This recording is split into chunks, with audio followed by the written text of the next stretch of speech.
하나님께서 함께 하신 바라 권하며 예수님의 이름으로 기도 올렸사옵나이다. 아멘. 여러분 오늘 제목이 뭐죠? 대제사장의 기도. 그럼 대제사장이 누구예요? 대제사장은 이스라엘 백성들의 대표로 하나님께 나아가는 사람입니다.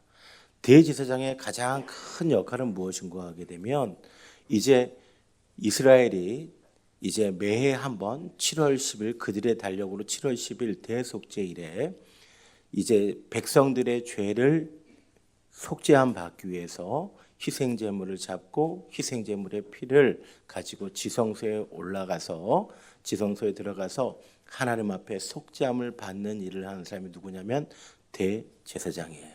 그러니까 백성들을 대표해서 백성들의 죄를 하나님 앞에 사함 받기 위한 제사를 지낸 사람이 누구다? 대제사장이다. 그러면 그분이 누구겠어요? 바로 우리 주 예수 그리스도겠지요. 그런데 이 대제사장들은 이제 한번 대제사장으로 선출이 되면 아무나 되는 건 아니에요. 이제 레위 지파 가운데서도 아론의 후손들 가운데서 됐는데 그 사람들은 종신직인데 어때요? 그 사람들이 영원히 살 수 있어요? 없어요? 없지요. 그러다 보니까 대제사장은 매년 대속죄일이 되면 이렇게 드려야 되는데 그 사람들은 한계가 있어요. 그러나 오늘 그 대제사장들보다 더 위대하신 영원하신 예수 그리스도가 우리를 위해서 단번에 드린 속죄 제사로 인해서 이제 우리의 모든 죄를 대속하여 주신 줄로 믿습니다. 그분이신 예수 그리스도가 제자들을 위해서 기도하는 내용이 바로 오늘 17장입니다. 17장 1절에 보게 되면 예수께서 이 말씀을 하시고라고 되어 있죠. 이 말씀이라고 하는 것은 요한복음 13, 14, 15, 16장 이 말씀이에요. 이 말씀은 예수님께서 이제 제자들에게 마지막으로 하신 설교예요. 이것을 고별 설교라고도 볼 수 있고 유언과도 같은 설교라고 볼 수 있고 또 마가의 다락방에서 행해졌다 해서 다락방 강화라고도 이야기합니다. 그런데 이 말씀을 전하실 때 주님의 마음은 무엇보다도 착잡하셨을 거예요. 왜냐하면 주님께서 우리가 방금 했던 것처럼 성찬을 하시고 그리고 제자들의 발을 씻겨 주시면서 주님께서 그들 중에 한 사람이 자기를 팔 것을 알고 계셨어요. 그리고 만찬이 끝난 다음에 이제 가룟 유다가 예수님을 팔기 위해서 나갔습니다. 그리고 남아있는 자들들 가운데서도 이제 예수님을 부인하고 또 예수님이 십자가에 못 박혀 달려 돌아가실 때 뿔뿔이 흩어질 그들을 주님이 보고 계셨어요. 잠시 후에 예수님께서 십자가의 죽음을 당하실 그때에 흩어지고 두려워하고 슬픔에 빠질 그들을 보니 그들을 사랑하시는 예수님의 마음이 아프지 않았겠어요? 그래서 13장 1절에 보게 되면 13장 1절 한번 볼까요? 자, 계시록 13장 1절에 보게 되면 뭐라고 기록되어 있는지 한번 보겠습니다. 자, 읽어볼까요? 시작. 유월절 전에 예수께서 자기 떠나 아버지께로 살아가실 때가 이른 줄 아시고 세상에 있는 자기 사람들을 사랑하시되 언제까지? 끝까지 사랑하시다. 이제 주님이 그들을 떠날 시간이 된 것을 알고 계시는 거예요. 그래서 그들을 사랑하시는 마음으로 그들에게 말씀하시는 내용이 13장, 14장, 15장, 16장인데 이 내용이 뭐냐? 한마디로 결론적으로 16장 33절 볼까요? 16장 33절입니다. 같이 읽습니다. 시작. 이것을 너희에게 이르는 것은 너희로 내 안에서 평안을 누리게 하려 함이라. 세상에선 너희가 환난을 당하나 뭐하라? 담대하라. 내가 세상을 이기었노라. 너희가 환난을 당할 거라는 거예요. 그러나 환난과 고난에 지지 말라는 겁니다. 내가 십자가 고난을 통해서 죽음을 이기시고 마침내 승리하신 것처럼 너희도 승리하라는 거예요. 환난이 고난이 너희를 두렵게 하고 실족하게 하고 근심하게 하지만 염려하지 말라는 거예요. 내가 떠나지만 너희를 위해서 보혜사 성령을 통해서 너희를 돕겠다라고 말씀하시는 거예요. 그러면서 그가 오시는 것이 오히려 너에게 더 유익이 된다라고 하는 말씀을 13장, 14장, 15장, 16장까지 말씀을 전하시고 난 다음에 다시 한번 제자들을 위하여 축복하고 또 제자들에게 보여주기 위한 기도를 하는 게 바로 17장이에요. 그런데 이 17장의 내용들 가운데서 오늘 우리 9절 보겠습니다. 9절 보면 내가 그들을 위하여 비옵나니 내가 비옵는 것은 세상을 위함이 아니요 내게 주신 자들을 위함이니라. 그들은 아버지의 것이로소이다 라고 되어 있죠. 여기에 말씀 보게 되면 예수님께서 예수님의 제자들을 뭐라고 지칭하고 있어요? 내게 주신 자들이라고 지칭하고 있어요. 하나님 아버지의 것인데 그들 중에서 구별해서 내게 주신 자들이 바로 제자들이라는 거예요. 여러분 기억하십시오. 오늘 우리가 우연히 이곳에 앉아 있는 것이 아니라 하나님께서 만세전부터 택하셔서 여러분을 하나님의 자녀 삼으셔서 하나님의 자녀로 주신 자들이 바로 저와 여러분임을 기억할 수 있기를 원합니다. 그런데 오늘 이 본문의 말씀을 보면 10절에 보게 되면 이런 말씀이 내 것은 다 아버지의 것이요 아버지의 것은 다 내 것이요인데 내가 그들로 말미암아 뭐를 받았습니다? 영광을 받았습니다 라고 이야기해요. 그런데 제가 아까 그 말씀 드렸죠. 지금 상황이 어떤 상황이에요? 예수님의 제자들이 예수님에게 영광이 될 수 있는 상황인가요? 생각해 보세요. 그들 중에 어떤 사람은 예수님을 3번이나 부인합니다. 그리고 그들은 예수님이 십자가에 달려 돌아가실 때 두려워서 뿔뿔이 흩어지고 도망갑니다. 근데 그게 예수님께 영광이 되나요? 여러분 한번 생각해 보세요.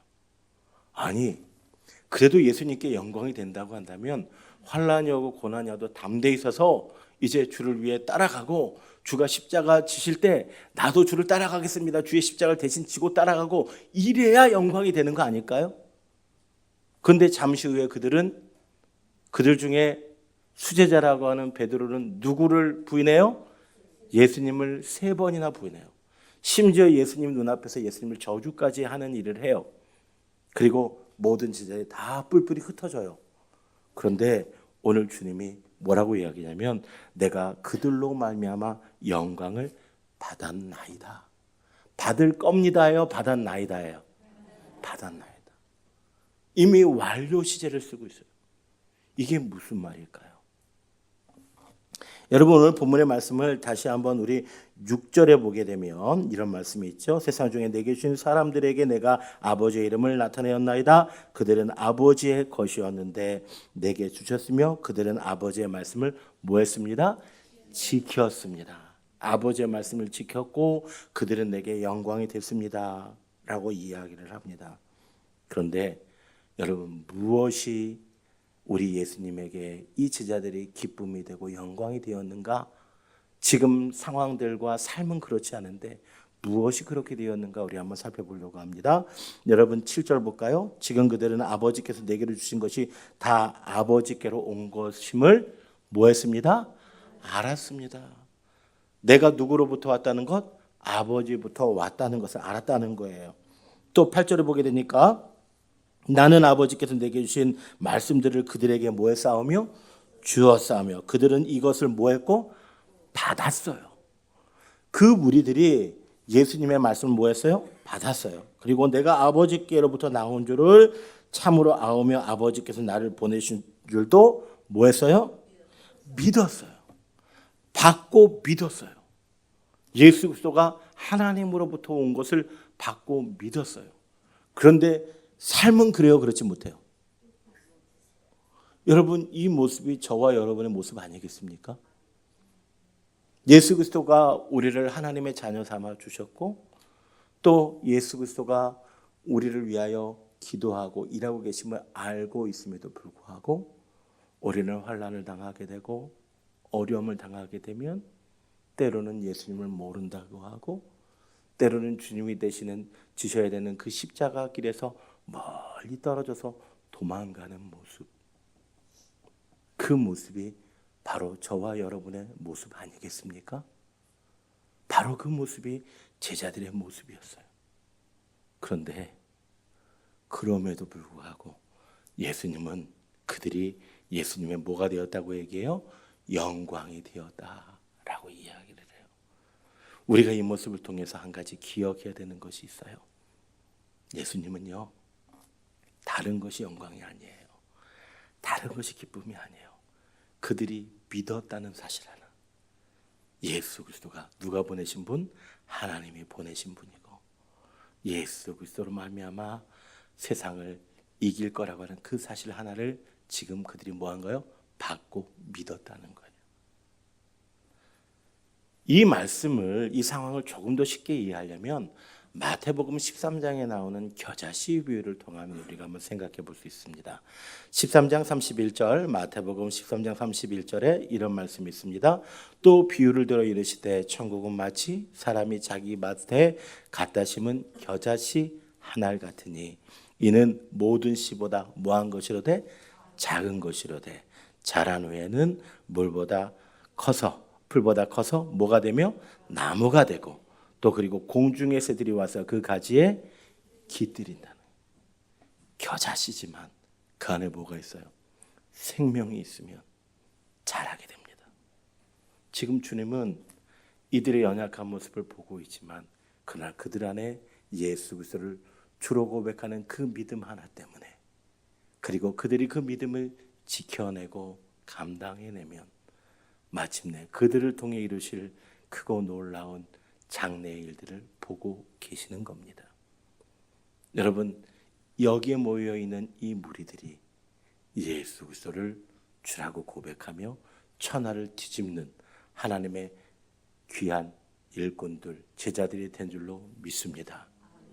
여러분, 우리 예수님은요, 지금 나의 자금, 지금 나의 부족함, 지금 나의 넘어짐, 지금 나의 실패함, 이것으로 나를 판단하지 않으세요.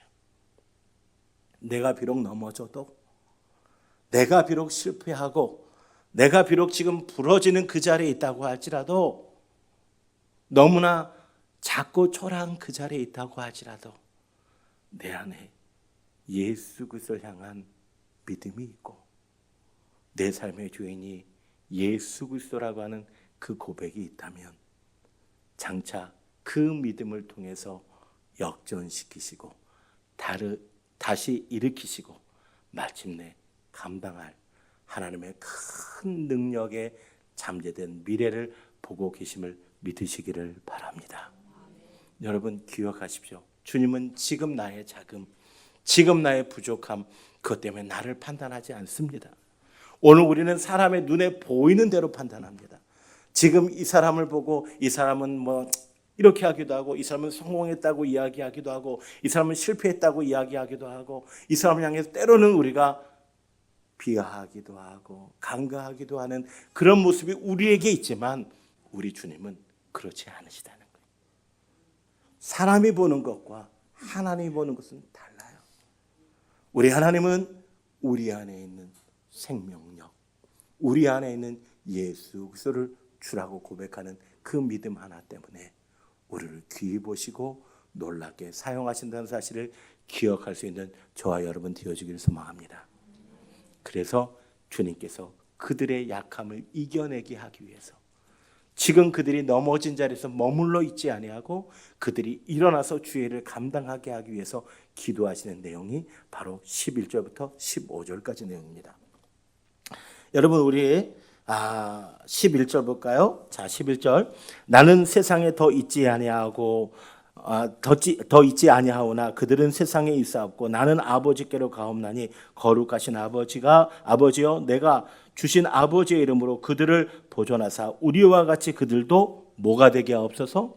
하나가 되게 하옵소서. 이렇게 기록하고 있죠. 자, 그 다음에 13절 볼까요? 지금 내가 아버지께로 가오니 내가 세상에서 이 말을 하옵는 것은 그들로 내 기쁨을 그들 안에 뭐하게 하려 함이라? 충만히 가지게 하려 함이니이다. 15절 볼까요? 내가 비옵는 것은 그들을 세상에서 데려가시기 위함이 아니요 다만 악에 빠지지 않게 보존하시기를 뭐합니다? 위함이니이다. 이렇게 기도해요. 그러니까 이 주님의 기도의 내용을 세 가지를 요약을 해보면 하나는 저들이 뭐가 되게 하옵소서? 하나가 되게 하옵소서.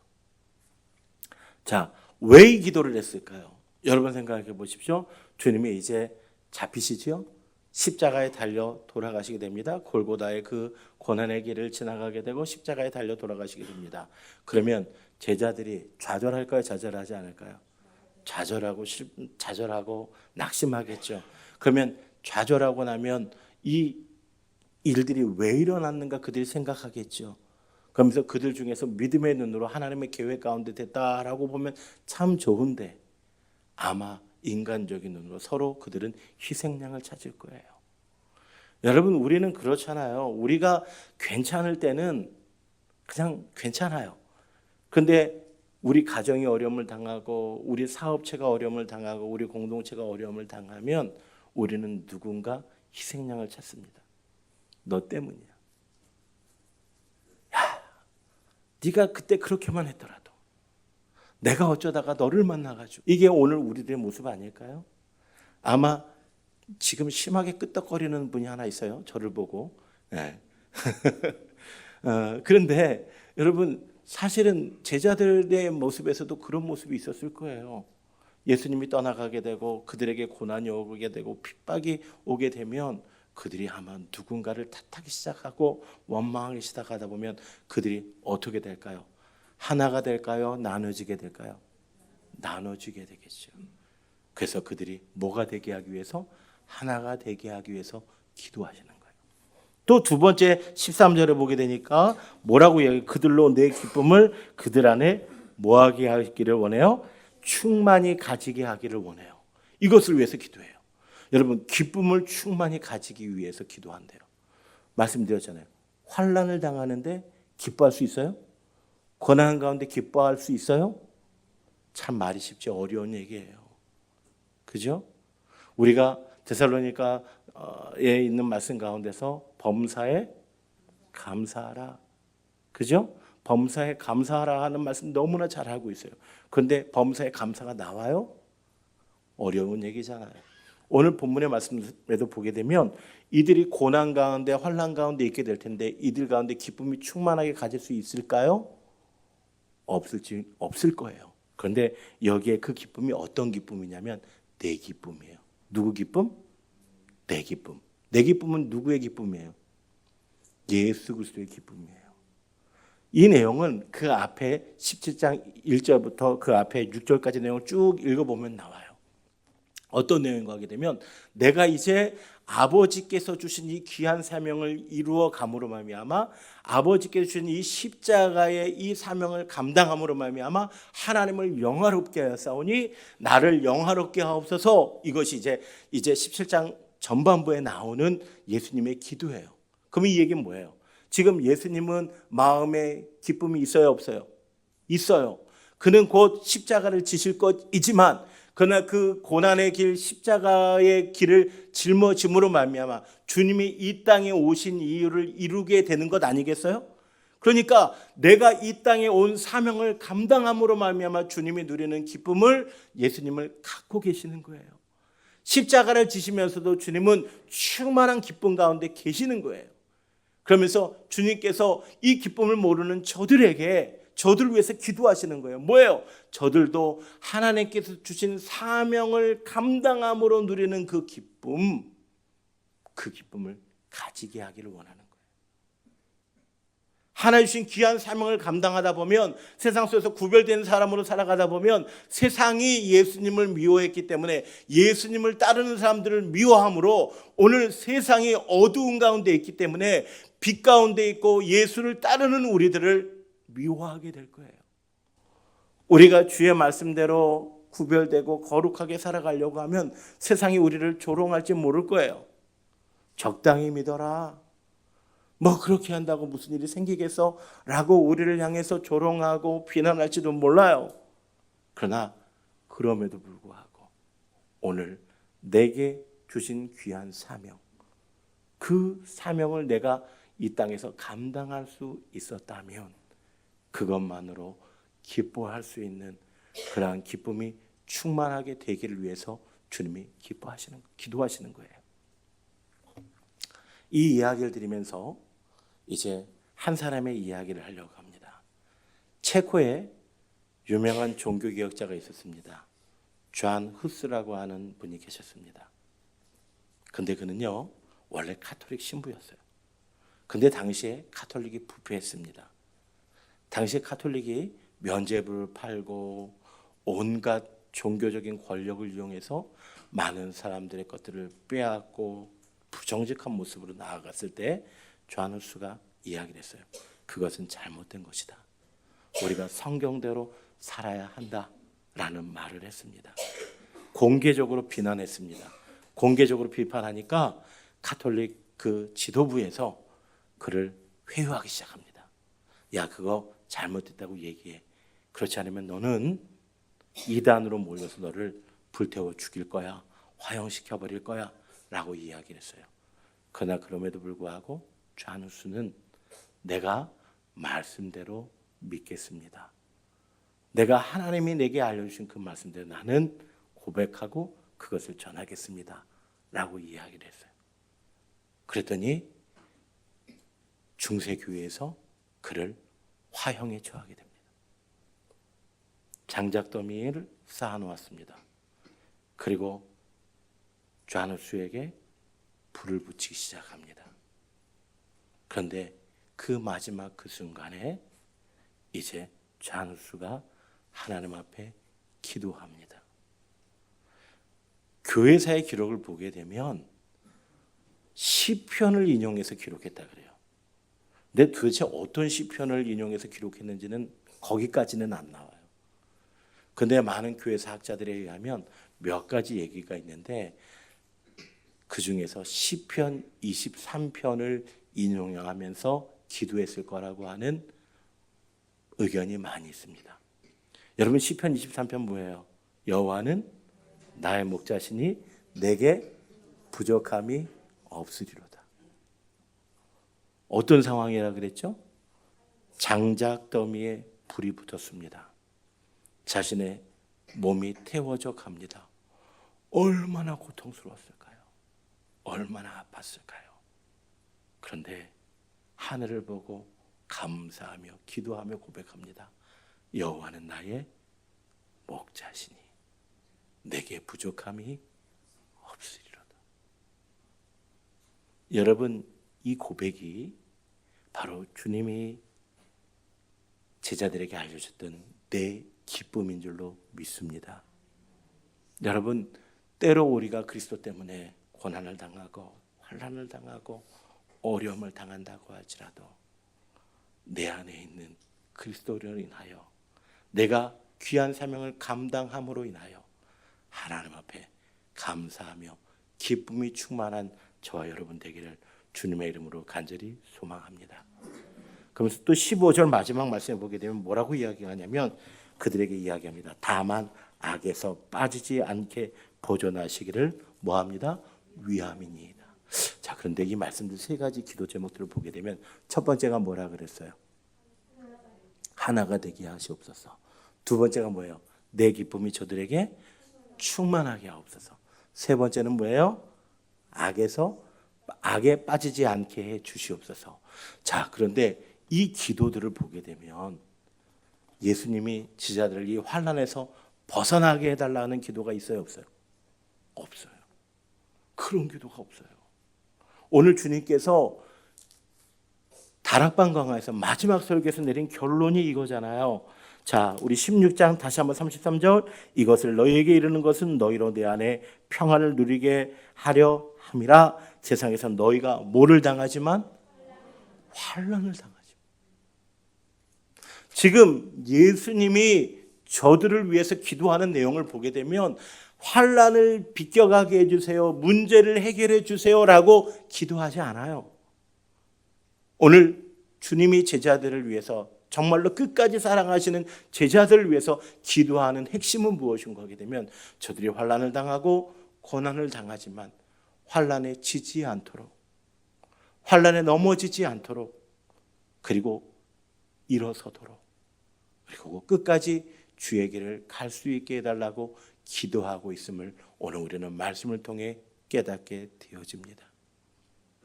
여러분, 주님은요, 오늘 이 시간에도 우리를 위해서 기도하고 계시는 줄로 믿습니다. 그런데 그 기도가 우리를 형통하게 하고 우리를 잘 먹게 잘 살고 하고 그런 기도가 아니라 오늘 우리가 때로는 주의 말씀 때문에 때로는 주의 사람으로 살아가야 되기 때문에 환난을 당하고 고난을 당하고 우리가 걸어가는 그 길이 너무나 좁고 힘들고 어려운 길이라고 할지라도 그것 때문에 실망하고 낙심하지 말고 어떠한 문제 앞에서도 다시 믿음으로 일어서서 하나님이 원하시는 그 길을 걸어가기 위해서 기도하고 계심을 기억할 수 있는 저와 여러분 되었으면 좋겠습니다. 믿음은, 신앙은요, 환난을 비껴가게 해달라고 기도하는 게 아니에요. 믿음은 내 앞에 있는 모든 시험과 환난 가운데서도 모든 것이 합력하여 선을 이루는 하나님의 뜻이 있음을 알고 어떠한 고난 앞에서도 어떠한 좌절 앞에서도 주저앉지 아니하고 포기하지 아니하고 그 자리에서 나를 향한 하나님의 계획과 섭리를 바라보면서 믿음으로 오늘도 일어나서 오늘 하루에 우리의 좁고 힘든 길을 믿음으로 걸어나가고 살아내고 견뎌내는 것이 바로 믿음의 길인 줄로 믿습니다.